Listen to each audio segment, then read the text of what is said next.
This is Donald Parham. You're listening to Chargers Unleashed, part of the LAFB Network. Stay jiggy. Hey, this is Chris Rupp II, Chargers outside linebacker, and make sure you check out Chargers Unleashed.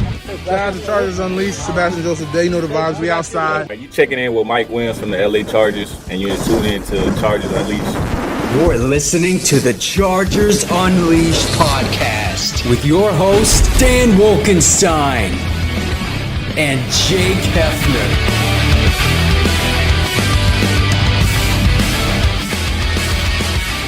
Welcome to another edition of Chargers Unleashed. Jake Hefner again, on the LA Football Network. Today's show, of course, being brought to you by BetOnline, Charger, Bolt Family, and Rock Solid Sports Memorabilia. And if this is your first time tuning into the show, make sure to hit that like and subscribe button on YouTube. You can also follow us on Facebook, Twitter, Instagram, Spotify, and Apple Podcasts. Dan Wolkenstein, as Kevin Costner once famously said in Draft Day, say it with me. It's been 2 bare naked ladies. In 2 weeks. 2 bare naked ladies. 2 bare naked ladies. Right? Is that how it works? Do you get the reference? Yes, I get it what it is. Yes.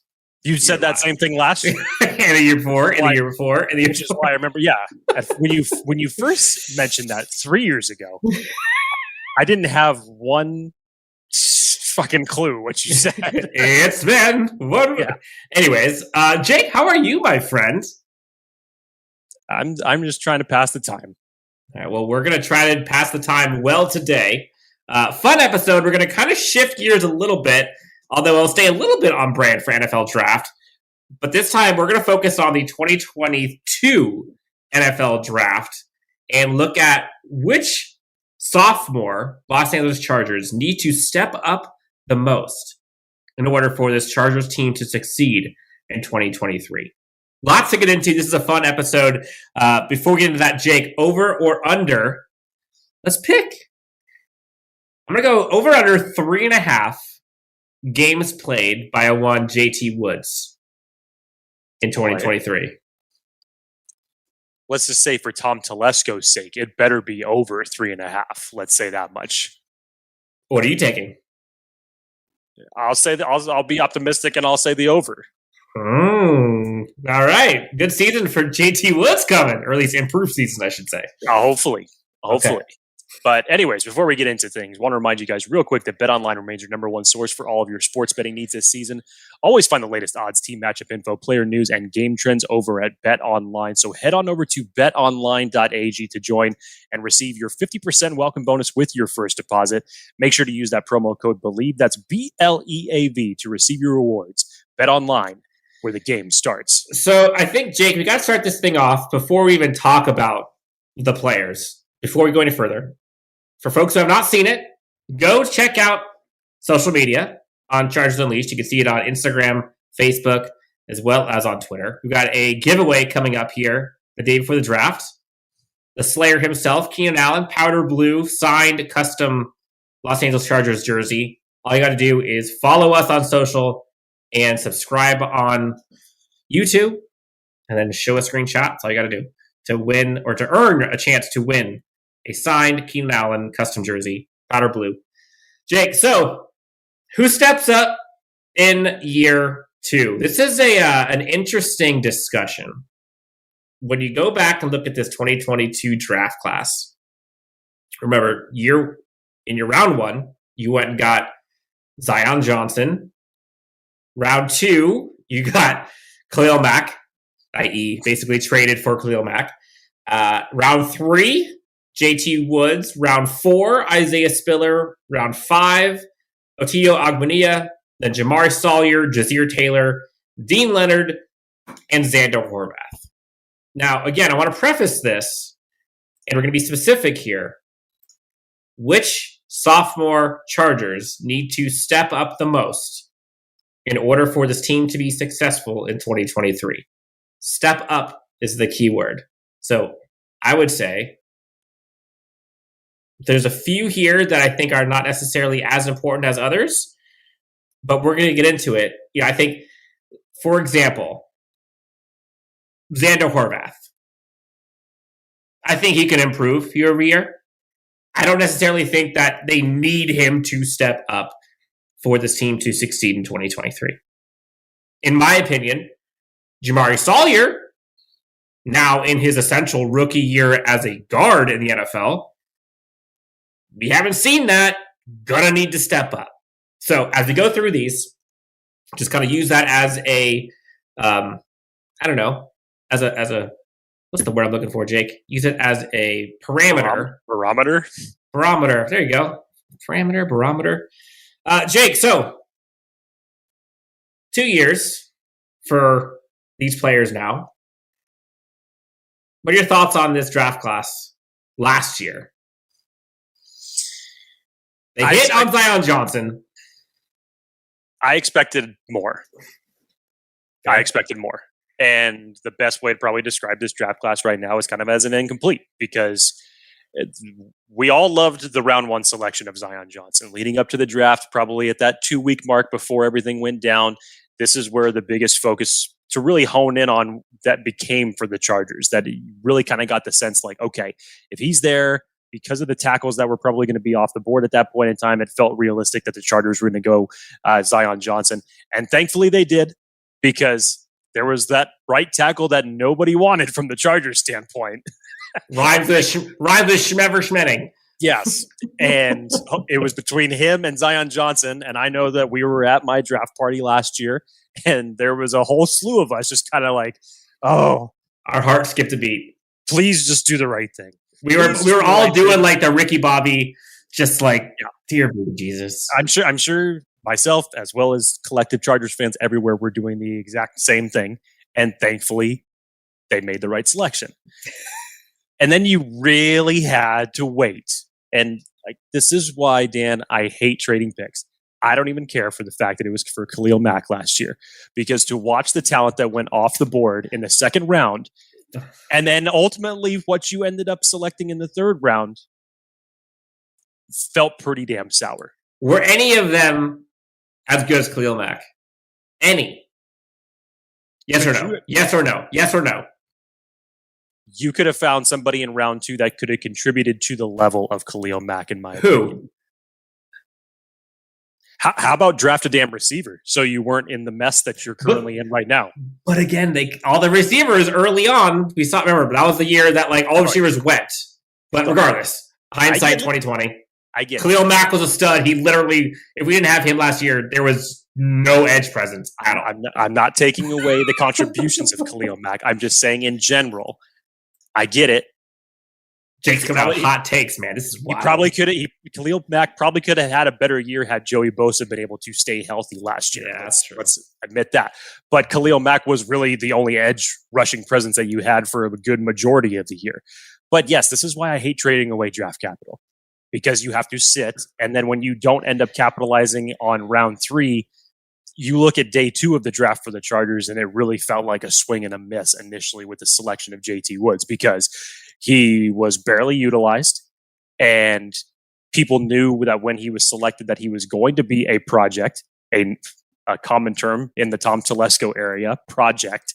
So that felt kind of sour. And then you went to day 3, and the Chargers start that off by selecting Isaiah Spiller. And a lot of people, because of where Isaiah Spiller was rated last year, they felt like, okay, we know that the need that Austin Eckler needed the year before that he really needed someone to step up in that running back stable. You thought for sure that Isaiah Spiller was going to be slotted as your number 2 back. Crickets. Long pause for effect there for that very reason, because for some reason or another, Sony Michel, Larry Roundtree, Joshua Kelly, apparently, according to coaches, were beating out Isaiah Spiller in practice, enough for the standpoint that we barely saw Isaiah Spiller on the field last year. So that was a little bit of a disappointment. And it heads into this year with the Chargers now having questions again about their running back stable. Tom Telesco has now spent the last 3 years in selecting a running back. Roundtree, Kelly, Spiller.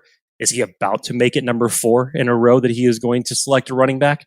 Then you move on to round 5. One of the better value picks that the Chargers were able to get in UCLA's Otito Ogbonnia More. Unfortunately went down with a torn ACL that he suffered at the midpoint of the year. And again, the Chargers' run defense was pretty much already not performing well out of the gate. but it didn't help matters when Tito ended up going down, because he was, I thought he performed very admirably for a rotational rookie along that defensive line with that talent that they had. And I'm excited to see what year 2 is going to be, and we'll get into that in a second. And then talk about value once again. You come around with Jamaree Salyer, who pretty much, let's not sugarcoat it, saved your season as far as the protection for Justin Herbert goes, and for what he was able to do and stepping in after Rashawn Slater goes down with a season-ending injury. Come back again, round 6, Jamaree Taylor, who came on late in the year. You didn't see too much of him early in the season. Deane Leanard was pretty much relegated to special teams. And then finally in round 7, Zander Horvath, because they needed a fullback in that system. Everybody thought, hey, this was great in the first 2 weeks because he put touchdowns in the end zone the first 2 weeks, and then virtually, poof, was never heard from again. So it kind of does feel incomplete. And they're, like you said, Dan, the necessity for stepping up in year 2 is how we're grading this. In a way, you could feel like a lot of these guys, because of the performance in 2022 or lack of playing time in 2022, that every single one of them could step up. But we're talking about the ones that really need to step up. So we could start in cascading order here, going all the way back to Zion Johnson. And I think this is important to bring this one up, because obviously we're not saying that Zion Johnson by any means played poorly in his rookie season, because that's not true. But now from the standpoint that he is going to be switching from right guard to left guard, pairing him with Rashawn Slater can only make him better. Rashawn Slater on his left, Corey Linsley's to his right.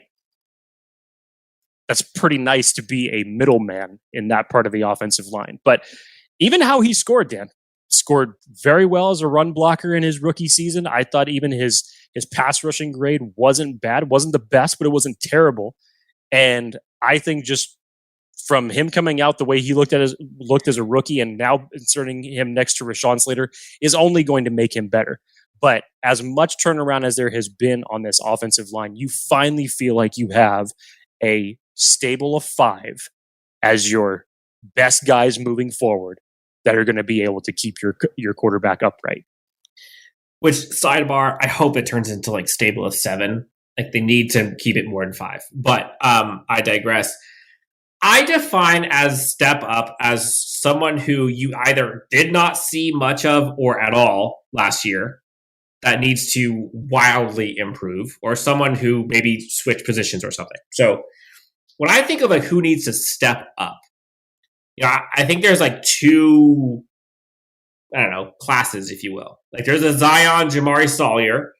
Jamaree Salyer, in my opinion, needs to step up more, in the sense that he's playing a whole new position. We have no clue. We think he's going to be a great guard. He should be a great guard. We haven't seen it in the NFL. If he isn't a great guard, things come off the rail pretty quick. So I think that's a need there. Then the other one, in my opinion, I'm torn between which one's more important. Jamaree Taylor and Isaiah Spiller, I think, are the 2, in my opinion, that need to step up the most. Ones that we did not see much last year in Isaiah Spiller. Jamaree Taylor, we saw in spurts, but let's say he takes over for Bryce Callahan full-time and becomes your starting slot corner. That's a huge role in today's NFL. And if he underwhelms as your starting slot corner, this story looks very different than it did a year ago. And then with Isaiah Spiller, again, we don't know what's happening with Austin Eckler. We don't know what's happening with the draft. But regardless, I think he's going to be important. And most likely he's going to be a part of the 3 running backs on this team. Austin Eckler gets traded, so they draft another running back, he's still on the team. Austin Eckler stays, they don't draft a running back, he's still on the team. They draft a running back and Austin Eckler stays, he's battling for probably running back 3 with Joshua Kelly. And I think he might win that. Who knows? But he needs to step up. And I like Isaiah Spiller. And I think his improvement will be key to this team's success, especially given who the new offensive coordinator is and how important the run game is to this new offense. Between those two, Jake, Isaiah Spiller and Jamaree Salyer, which one of those do you think is more important to the success of this team in 2023? I mean, I think as it stands right now, because we don't know if Bryce Callahan is going to be returning to this team. Yeah, there's variables on both sides, for sure. Right. And I would still expect the Chargers to address the secondary in some form or fashion. But do you really know if Jamaree Salyer is ready for that next step? I would say that one is probably more important because the Chargers have been a running back by committee, and however you want to slice it, I felt that Joshua Kelly actually put in the work last offseason and stepped up. And for whatever reason or another, held a pretty consistent grip of that running back 2 position. So, and again, I say this just from the standpoint of we really just don't know because we haven't seen enough of Isaiah Spiller yet. We would expect with his running style that he would be able to come in and make an impact. I would assume that if the season were to start today, that he would be slotted in as RB3.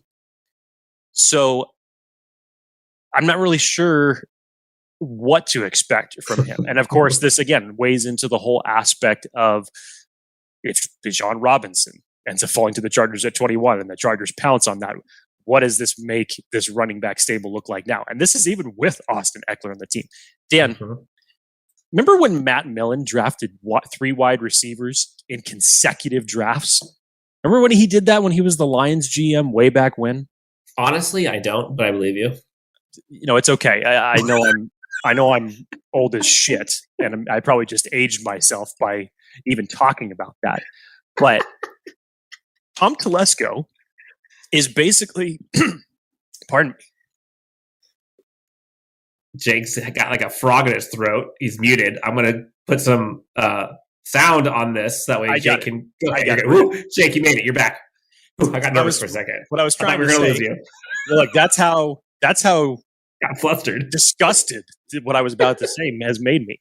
Tom Telesco to me is the modern day Matt Millen, just trying to draft a running back that is going to be able to produce consistently for himself. Last 3 years, he's drafted running backs in every one of these drafts.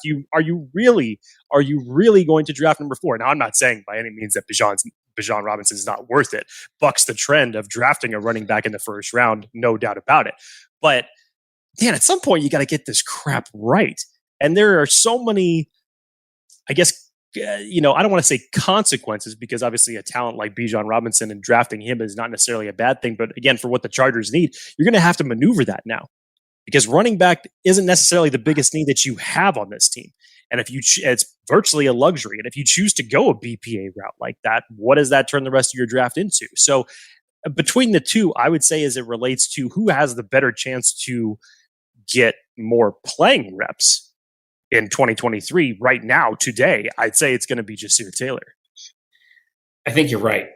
And again, if we're being honest, the offensive run game in 2022 was garbage. And this team still was a playoff team. And aside from the horrific second half of that Jaguars playoff game, like they'd be in the second round. The defense, though, if they don't have that slot corner part figured out, like with who they have to go up against next year with their schedule, like that's tough. But okay. So then if you ask that same question between Jamaree Salyer and Jamaree Salyer, I think it's Salyer in a landslide. Yeah. I don't think that there's any question about that. And again, you move Jamaree Salyer, who thankfully for his versatility coming out of Georgia, has played right guard before, played left guard, played left tackle, obviously last year. And everybody was expecting that you're going to have the 2 behemoths in Rashawn Slater and Jamaree Salyer be next to one another, which was it was a great thing to just sit and think about for a while. But Jake's face was just like it looks like the coaches have now made that decision that they're going to flip him over to the right side, which I think is good for being next to someone in Trey Pipkins and having Corey Linsley now on the immediate side of him. So, and again, from a draft value like that, for the fact that you were able to get him in the 6th round last year, you have to have those kinds of things, though. But see, these are some of the things that these are some of the situations that almost feel like is the saving grace for Tom Telesco when it comes 100%, 100%. Because we know his reputation in the 1st round hits on a majority of those picks. It's day 2 where people really get terrified. Mm-hmm. And he had his moment this past year, no doubt about it. But then it's like you get to the later rounds, and somehow or another in one of these picks, he's able to pull a rabbit out of his hat, find tremendous value, and then it ends up finding a guy who can actually be a fantastic rotational starter and is inserted on a whim at the left tackle spot to take over for one of the best in the league, performs extremely admirably, and ends up becoming your starting right guard the very next year. I mean, that's value. That's your scouting department working. That's your coaches understanding what to do properly. So for Jamaree Salyer, yes, if you're now comparing Jamaree Salyer to Jamaree Taylor, yeah, like you said, it's Jamaree Salyer in a damn landslide, because anything that relates to keeping Justin Herbert healthy and upright is going to be of the utmost importance. Now, you switch over to the defensive line, which we know had its share of issues. let's just be vague and say issues last year, especially against the run. And given he was a rookie, Otito came on pretty strong after a while. And Brandon Staley, I think, was talking about how he was just getting his feet under him, and he was just kind of making that next kind of level step where things were starting to click. And then he goes down with an injury, and kind of like, God dang it, we just were about to see the best of him. Now with his new rotation, interior defensive line, Austin Johnson coming back from injury, Otito coming back from injury, Sebastian Joseph Day coming back, and then you have Morgan Fox. Well, although there are 4 guys in that rotation currently, I think they're really depending on Otito. Because they could go interior defensive line this year in the draft. And if they do, I don't know if that's a good thing for Otito. I almost feel like they're at a place they don't have to, because they have 4 guys in that rotation, unless they were to do it day 3, maybe. But as a rotational piece for the defensive line, for what Brandon Staley wants to do with his defense, he's got to step up too. Now, is it as important as maybe a starting role like Jamaree Taylor possibly? Maybe not, but it's damn important. And we've seen what happens when we lose how many guys to injury or poor play or get let go last year on the defensive line. It was brutal. So Jamaree Salyer, Otito, you've got Isaiah Spiller, you got Jamaree Taylor. All 4 of those guys, I think, are going to have to contribute. And Jake, you've mentioned this in the past. It's incredible how teams like the Chiefs are able to hit on so many of their rookies that they select, and how vital that is when you have a contract like a Patrick Mahomes.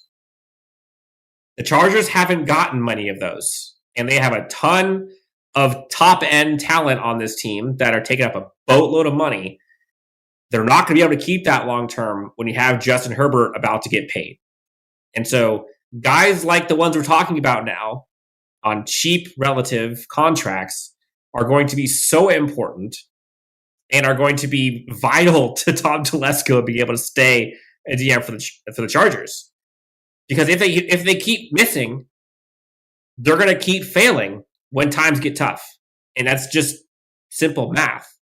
They can't have it both ways. They can't have a $50 million quarterback and then pay $5 to $10 million for a whole bunch of guys when your rookie contracts are all busts. And I'm not saying they're all busts. I'm just saying that's the model you have to follow. To a certain extent, yes, because unless the Chargers end up giving Justin Herbert a similar contract to what they gave to Patrick Mahomes, which seems completely unlikely, then you're not going to have that type of flexibility. Look, there is a reason why the Chiefs have won 7 straight AFC titles, because they are built top to bottom as an organization and personnel as one of the best in the entire league. And when we're talking about an organization, we're talking about ownership, GM, scouts, coaching. And they know, for the luxury of having a head coach like Andy Reid and a quarterback like Patrick Mahomes, that you can let go of players and get high draft capital for it. You can trade back. I mean, what was it? Last year, the Chiefs still had 12 picks total, which gives them more flexibility to miss on draft picks if need be. Chargers don't have that luxury because they never end up having compensatory picks. None of their guys get signed elsewhere to big-time contracts for the most part. And the Chargers do not work the draft board value chart, essentially, or just the way that the board falls to them, specifically on day 2, very well. So, AFC, and again, we're talking 7 straight AFC West titles. Correct. Sorry. And 2 Super Bowls out of it. And how many AFC Championship games? Like, come on. Actually, I'm done counting. I don't want to talk about it. That's so sad. But let me flip it back to Tito for a second, because you were saying if the Chargers ended up addressing the defensive line, that it's a bad thing for him. And I don't fully agree with that.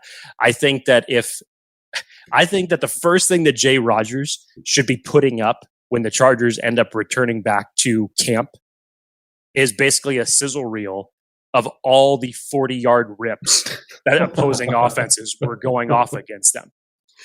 I would have to think that collectively between Sebastian Joseph Day, Austin Johnson, Morgan Fox, Tito, that you got to spark some type of reaction to say, look, we were shit last year against the run. We have to do better. And I'm sure that they know that. But I do expect the Chargers to address the defensive line. And I don't think it's a bad thing for Tito, because Tito, his strong suit always has been, since coming out of UCLA, was as a run stuffer. So you're going to need that moving forward. And remember, you released Jerry Tillery last year. You lose Fehoko. You lose Joe Gaziano. You've already lost a lot of depth inside that interior defensive line room. So Tito becomes even more valuable, given the fact that his best trait is run stuffing, that you're going to need that moving forward. Now, as far as when the Chargers could possibly address the interior defensive line position, I think there's maybe one exception that you would do that in the first round. Highly unlikely. Maybe even a couple players in the second round. I really don't see them addressing that need until maybe starting in the third, if anything. But I think Tito's position is safe. I think the coaching staff values him a lot. I agree. And Dan, we cannot get out of here, obviously, without taking a deeper dive into the Chargers' 3rd round pick of last year in JT Woods. So I think the main reason, outside of him having blazing speed last year, this was one of those moves by Tom Telesco to kind of get 1 year ahead of the game. I think that they knew that they were not going to be bringing Nasir Adderley back the following year. And we all kind of said that. It's like, okay, that's the move, to kind of just get ahead of things and have JT Woods develop a little bit. Unfortunately, from a tackling perspective, there was a lot of work to do for JT Woods. And it doesn't, I don't even know how you could slot him in as possibly being in contention for the starting spot this year based on what he performed as. Alohi Gilman, as of right now, has that role. But do you... And then if you get John Johnson, he's definitely not. Right. We haven't even talked about that. Or the Chargers could address the safety position in the draft. Who knows? So, again, if we're looking at this from a step-up standpoint, are you telling me right now that you just spent a 3rd round pick on a guy who's just going to contribute for you next year on special teams? I mean, so I go back to, like, personally, for his career, does he need to step up? Sure. Absolutely. 100%. For this Chargers team, I don't necessarily know if it's as vital this year for him to step up, given who's on the roster, possibly drafting, possible John Johnson, like a whole bunch of different options. But like, he seems kind of similar to the Trey Pipkins type of pick, when like they saw it as a project type. They saw the traits, they saw the production, they know it's going to take development. Now, do you do that in round 3? It's a whole different discussion. I'm saying that's what it looks like. You sure hope they're right. I mean, look, the guy was productive. I think he had the most interceptions at Baylor that year. Blazing speed, like super athletic. Like you see it there. I think it's between the ears. He's got to figure out instincts. I think it's the part that is the biggest downfall to him right now. And I think that goes along with tackling because he kind of gets out of position. Deane Leanard, though, I mean, look, he and Jazeer Taylor both were pretty stellar special teamers. And that's usually how rookies kind of make their pay early on, especially late drafts. So I guess what we're saying is like this second year season for these guys, more of them than not need to step up. How confident are you in that? It's hard, Dan, because literally you go through this list and 3 guys at most are the ones that really saw the most play time.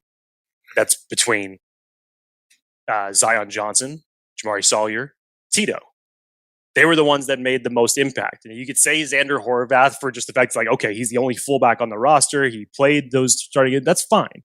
And yeah, he'll still need to improve. But as far as what we saw and what was still remaining for what you expected that they were going to be coming in last year and to not necessarily have that pan out for you, Dan, there's a damn good reason why Charger fans hold their collective breath when the Chargers are on the clock in the 3rd round. Dan, let me read this off to you real quick, just in case anybody forgot.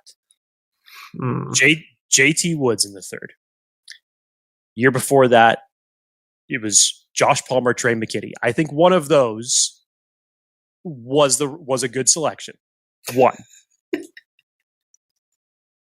year before that, Chargers didn't have a 3rd pick. Why? Because they packaged their 2nd and their 3rd rounders to move up, to trade up to get Kenneth Murray. So you didn't pick until the 4th round that year.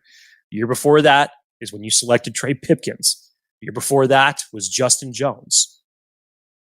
The year before that was Dan Feeney, which at the time, when you had Forrest Lamp and Dan Feeney back-to-back picks, at the time that sounded good. But that didn't end up panning out for you either. So what you're saying is the impact players that the Chargers have been able to secure in the 3rd round have yielded very, very little results. And picking in the 3rd round, you should still be able to find starting contributors year 1 for yourself. Those are top 100 players. So you got to buck this trend, man. You really do. You have to figure this out. And look, the one time that the Chargers had 2 picks in the 3rd round, at least they got looks like they, at least for now, it looks like they got 1 right. But that's why you want to have more at-bats. You can get stack picks, more opportunity to hit on selections. Yeah. Which is why Jake has been clamoring for 20 years now for the Chargers to trade down. Jake, clearly it's going to be interesting to see how important or how much these guys contribute in year 2. So of the guys we talked about, let's do top 2. Who will contribute the most? Who will and who should? Who will, and take out Zion Johnson. Because I think like he's moving to the other side, but he's still playing his position. Who will?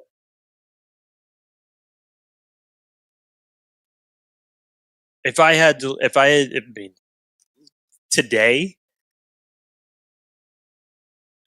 before the draft, without knowing anything, I would say that it would have to be Jamaree Salyer and Tito. Yeah. I don't think that there's any argument around that. I'm more confident in Tito than I am Jazeer Taylor stepping in full time for the slot corner. Yeah, I think you're right. I think it's those 2.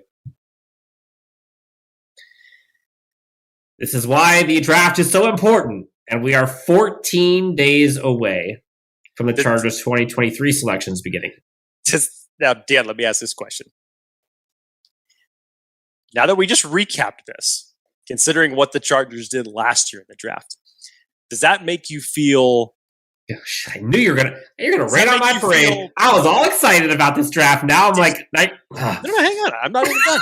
Does that make you I know you're going? Does that make you feel better or a clearer picture as far as what the Chargers need to do? Like, and even if you factor in all of the restructures of the contract and the all-in mentality, does this feel like the Chargers have now backed themselves into a corner where they know that they have to draft well? Like, I mean, that's obviously known to everybody. It's like, you really need to hit this draft out of the park for a multitude of different reasons. But does it make you feel better about the situation? Or does it make you feel a little bit more nervous? Hey, I gotta apologize. I thought you were going to say, does that make you feel good about this draft knowing how bad they were last year? I thought that's where you were going. I mean, that's kind of it. I mean, that is kind of in there. That is kind of in there a little bit. I think, like, the way that the Chargers team is set up now, I think they're pretty flexible with how they can draft and the philosophy in which they should draft. I.e., like, they literally could probably go one of 4 or 5 positions in rounds 1 and 2. Yep, because you're not necessarily looking for top-end starters at any of these positions. There's probably some that could develop into that down the line, sure. But, you know, wherever if the wide receiver is drafted, whenever he's drafted, it's coming in as wide receiver 3 or 4 to start. Edge player would be obviously coming in as edge 3. Defensive line, interior rotation, whatever you want to call it. None of these guys, I think, would end up being starters from this year. But moving forward, you would hope that they would be able to develop into that. But the biggest thing that the Chargers obviously has affected them over the last several years has been depth and talent. Yeah, they've missed on day 2 and 3 more than they've hit. Yes. In terms of long-term success of these players. Correct. Now, Jacob, let's put this out there. You know who would love to see Bijan Robinson? The Dallas Cowboys. Do I think he falls that far? No. But do I see them possibly trading up if he falls to, let's say, 21? That would be ideal for me. Let the Chargers trade back, add an additional 2nd and 3rd, whatever pick you tell me. Go back to 28. They picked 26, so trade back 5 spots. I'm not sure that nets you a 2nd round pick. I think definitely a 3rd. It probably would get you. If it's for Bijan Robinson, I think you might be able to get it. I mean, I may be wrong. 5 spots, and we're not talking in the top 10 or anything like that. If we're measuring, maybe a 3rd and a 4th is probably what it's more likely if you were to be able to do it. But yeah, I would do it. Okay, would you do that, or would you rather pick Bijan? Let's say a 3rd and a 4th. Daniel Popper talked about this in his latest article when he did his mock draft, which he had the Chargers selecting Bijan Robinson, which I understand every reason in the book why the Chargers would go that route. But there is a flip side of that. Because of the fact that technically running back as it stands right now, expecting Austin Eckler to be back with this team, it is more of a luxury pick. And if you did that, you're now having to take those needs in a 1st round position that you had coming into this year that you will now have to address with different talent in round 2 and round 3 and round 4. It's going to push those priorities down a little bit, and the talent pool is not going to be as good depending on which order you draft them in. So if the Chargers did that, Dan, I'd have to say that they would have to execute a trade back on day 2. Because I would feel a hell of a lot better if you got Bijan and you had 1 extra pick on day 2 or even day 3 to do that. Saying, would you rather have them pick Bijan at 21 or trade back, let's say, for a 3rd and a 4th? It's tough, man. I think that Bijan would be like the one exception where it's like if he was on the board and they didn't trade back, you would understand it. You would understand it. So he would be like the one player exception considering the type of value that you're getting, really. as far as arguably the best offensive player in this. But entire imagine class. if you can. Let's just say instead of him, you get. I'm making up a name. Let's say I don't know. Michael Mayer's gone. Let's say Kincaid's gone. Let's say you go Darnell Washington, and then you get 2 more top 110 players. So let's just say you can then pick a Marvin Mims type. So this is an additional player that you're now having on your team, a Marvin Mims type. And let's say you can get like I don't know. Just say you can get like you can go Corey Trice for corner. You can go like a Derek Hall type. Like, I'm not saying 1 for 1. These guys are as going to be as good as Bijan. I'm not saying that at all. But 3 for 1? Like, that's where it gets tough. Jake, the draft is important. The draft is also in 14 days. Can't wait. What's going to be our first drink of choice while we're there? It's going to be a plethora of libations to choose from, my friend. You know I always stock up on the whiskey. Yep. We may even have a beer sponsor for it. We're still trying to lock that down, which would be awesome. But there definitely is going to be beer there of the Corona and the Modelo variety. That is damn sure. I'm probably going to start with one of those. I'm probably going to start with a Corona. You start Dos Equis Amber, maybe. Start easy. You get a little bit of a warm up. I guarantee you, when it gets closer to the Chargers pick, I probably will be switching from beer to hard liquor at that point in time because the adrenaline will be going. The nerves will start to be hitting. The thought process of Tom Telesco, are you really going to do this again? Type of situation. Can't freaking wait. Yeah. Let's go. All right, Jake, let's get out of here. I think folks are done listening to our stupid voices for the day. Go get to the giveaway. Enter for your chance to win the jersey. Subscribe, like, do all the fun things. Guys, gals, pets, good afternoon, good evening, good night. For Jake Hefner, you can find him at Jake T. Hefner, myself at Dan W. Sports. Thank you so much for tuning in. We'll talk to you next time on Chargers Unleashed.